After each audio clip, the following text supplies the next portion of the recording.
right now we know that, of course, there are different kinds of cancer. You said the one that took the life of your sister-in-law is which one? Bone. Cancer of the bone. Cancer of the bone. Wow, that's a whole different one. So, tell us, you now decided you are going to do this, and that period you said you had to shut out everybody. Yes, because everybody around you, the people have the when you're around people, it's like they know better. They feel like they know they are the doctors for you. I don't know, maybe they've not experienced this thing before. It's what people have heard that they're easy to judge. That if you do chemo, you're going to die. Take this one, take this one. So I was taking all those things and they were not working. And I needed to do the chemo. So by the time I decided I want to do chemo, everybody was like, this one, she has prepared to die. So but you shut out family at a point? Yes. Why? They were supposed to be your go-to. Yes, but since they are not supporting me to do the right treatment, I had to shut them out in the sense that, not that don't come close to me, in the sense that I didn't want to hear anymore, don't do chemo. I had to take the driver's seat of my life at this point, that because I want to stay alive because of my children. So let me be the one making the decision. And since my husband was not even around and it was the pandemic. Your husband was not around? No. Mr. Dennis, they say that it's a journey together. Where were you? What happened? Now I can talk smiling. If you ask me this question, tears will come out before you hear me talk. Are you serious? I was in Sierra Leone. I thought of even going by road. Google said it would take me 7 days plus. And I thought of security, bandits. How can I? The airport, everything was on lockdown because of COVID. Okay. So, but I was praying, and when she said she shut us down, when you send message, you're not getting feedback, she was really confused. Where she had to take that decision, well, I think there's blood. Yes, the breast started to bleed. So I said, go ahead. The what? The breast was bleeding. Like when you press but it. Before you traveled to Sierra Leone, you already knew. She was on the alternative medicine. Okay, she was doing everything possible. Yes, that was before he left you, because you had a job, and because we need money for this journey. So since he got the ICT job in Sierra Leone, to just quickly go and deploy or something. One of the apps I do. Yes. on getting there was lockdown. There was lockdown. Yes. So I was by myself. So like, but he was not like, can't you wait for me? Let me come. I said, wait for you. There's lockdown. We don't even know when it's going to be lifted. And the one doctor told me that if you are going to wait for your husband, the money he's going to go and get for this treatment is going to be for burial. He said, I'm not trying to scare you, but he just has to be frank with me. So decide, you want to wait, because what he's seeing is the thing is advancing very fast, and because it's one of the most aggressive kind of cancer. So like, okay, so we have to make the decision. And if I'm asking people, my people around me, they'll be like, don't do it, let us pray, let us take this one, take this stem cell, take this this alternative therapy, take this one. So that's why I now shut them out. I wasn't talking to them anymore. I didn't even tell them when I started the treatment. When I went to take the first shot was when I came back, and they were like, where did you go? I said, I went to do chemo. So I went to do chemo. So that was how the journey began. And at the first shot, the doctor called me. I was like, after a few hours, you start feeling, but don't be scared. You're a strong person. And this one. So a few days, like the next day, I was all over the place, throwing up, can't eat, just nothing goes down, can't eat anything. You try to drink water, is coming out, and I couldn't do anything. I told the doctor I'm not coming back, but he was very empathetic. Yes, towards me, encouraged me. He was on the phone with me for like 1 hour. He says, see, depression in cancer is what you cannot afford to have. You cannot afford to be depressed at this point. Just be strong, get out of it. After a few days, you feel better. And I felt better after a few days of that chemo. But chemo is every 3 weeks, and you have to go for like 6 months and do it. Chemo, was it a private hospital? Because I know that there are not many cancer centers in Nigeria, are there? They have some private ones. Those are very expensive, but like National Hospital was where.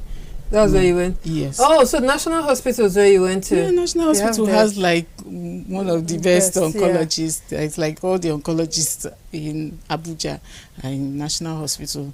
And yeah, that's where I did my chemo. All right. So how long did you get to battle this? I would say it's a journey that I'm still going, because after the treatment, your chemo lasts. There's a chemo that lasts for 6 months. After then, you have like what they call the other one, targeted therapy that I had to take for 1 year because I was HER2 positive. I had to take HER2 positive cancer. There are different types. There are like okay, yes, I was just going to ask you to explain it in English. There are different types of like about 3 different types of breast cancer, and that's one thing most people don't know. When I saw some people like, what type of breast cancer? I say, which one? Breast cancer na breast cancer. Like, no. Yeah, I would have thought no. They're like, are you a doctor? I said, I'm not a doctor, but at least I should know what is wrong with me. You should ask questions. So mine was HER2 positive. There are some you have double, triple negative, triple positive, 1 positive, like that. So but mine was HER2 positive. And one doctor told me I chose the most expensive cancer. That's like, it's me that chose it. Chose it. Most expensive. Yeah. Okay. I'll get... Please, you can be part of this conversation by reaching us on our phone line, which is showing on your screen, 081 177 82020. That's our phone line. You can ask favor a question, or you can join the conversation. Tell us your cancer story in brief, if or maybe the story of some. If you're a survivor and you want to share with us your story, please do send a message via text message or WhatsApp to our phone line. Or do you have someone around you that is struggling with it? You want to also talk to us about it, or someone is worried and is thinking, I should go the herbal way, I should go the alternative way, or like something you said, stand in the middle of the road and drink. I don't think that thing have actually happened. No, it couldn't have happened. But I see people try to call. Please don't call. Just send text messages.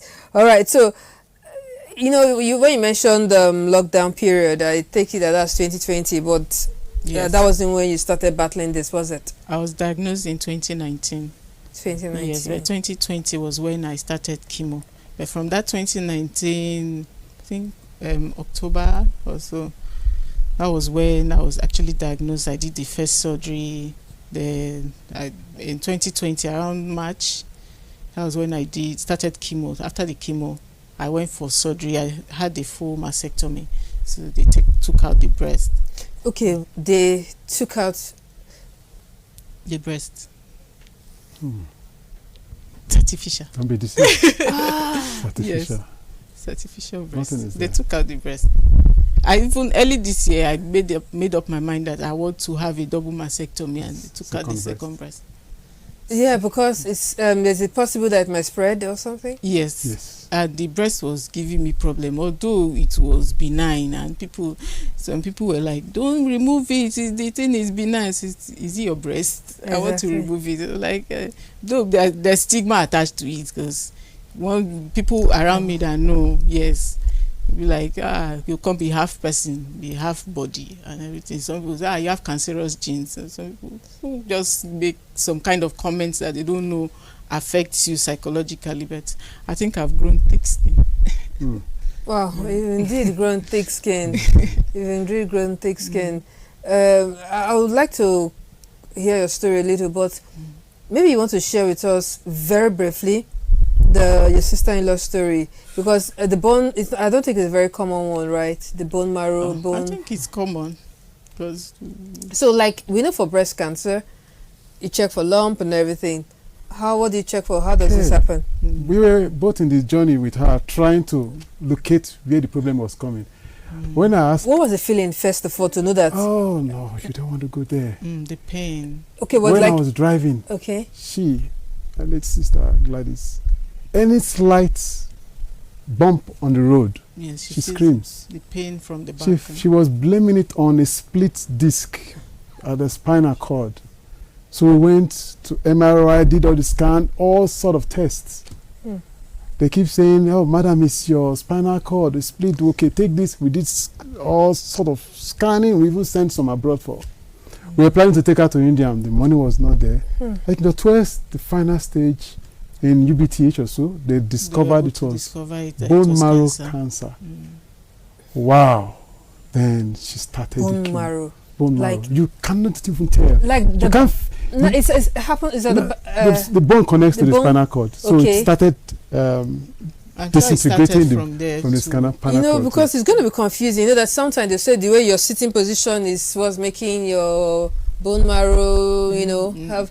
So I mean, it could. My YouTube channel. Please don't forget to like, subscribe, share, and I love to see your comments. Watch out for the continuation of my interview in my next video. Bye.